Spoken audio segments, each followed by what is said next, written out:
A new year, but unfortunately the same old story continuing in Bangladesh. Hindus under threat in the country.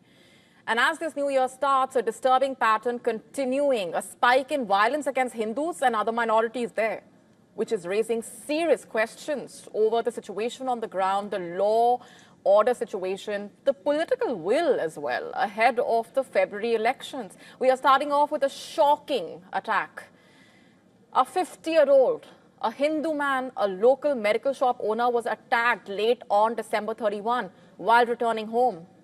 According to reports, he was seriously injured, left fighting for his life after he was assaulted by a group. He survived and was later shifted to a Dhaka Medical College hospital as his condition worsened. His family says he was a simple man with no enemies, asking a single question: why him and where is the justice? And this is not an isolated incident. In just the last 2 weeks, multiple attacks on Hindus have been reported across Bangladesh. On December 24th, a 29-year-old was killed by a mob. Days earlier, December 18, a 25-year-old was killed following false blasphemy allegations at his workplace. The case sent shockwaves across the region, sparking international concern. Further back by a few weeks, a 1971 veteran, Jogesh Roy, and his wife were found dead with their throats slit. Back in April, another Hindu man was abducted from his home, beaten to death.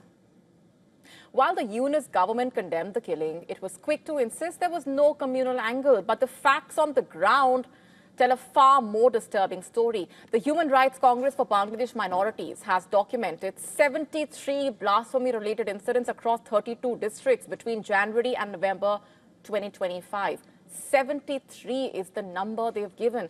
This is not isolated, of course. This is not coincidental. This is a pattern, clearly. The numbers exposing the lies of the UNIS government. New Delhi has voiced grave concern over the hostility against minorities in Bangladesh, including Hindus, Christians, Buddhists, saying it is closely monitoring the developments. This is not just a human rights issue for India, but a regional stability concern after all. The situation has worsened to the point that India has shut down its visa application center in Chittagong, that too indefinitely, as New Delhi cites serious security concerns with radical elements targeting minorities and creating chaos. And this has also made normal consular operations impossible.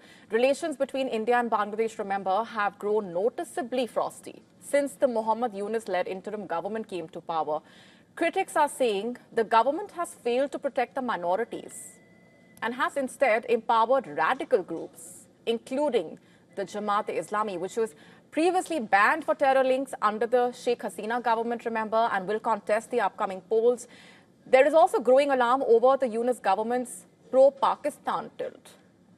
High-level political and military engagements with Pakistan, reports of ISI presence have raised fears that extremist elements are being emboldened while Yunus looks the other way.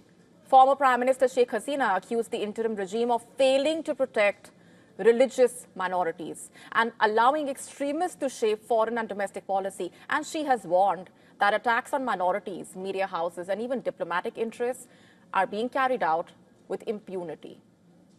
Even as the External Affairs Minister of India recently visited Dhaka for a high-profile funeral and held political meetings, the message from New Delhi has been clear that New Delhi expects responsibility, accountability, and action from Dhaka.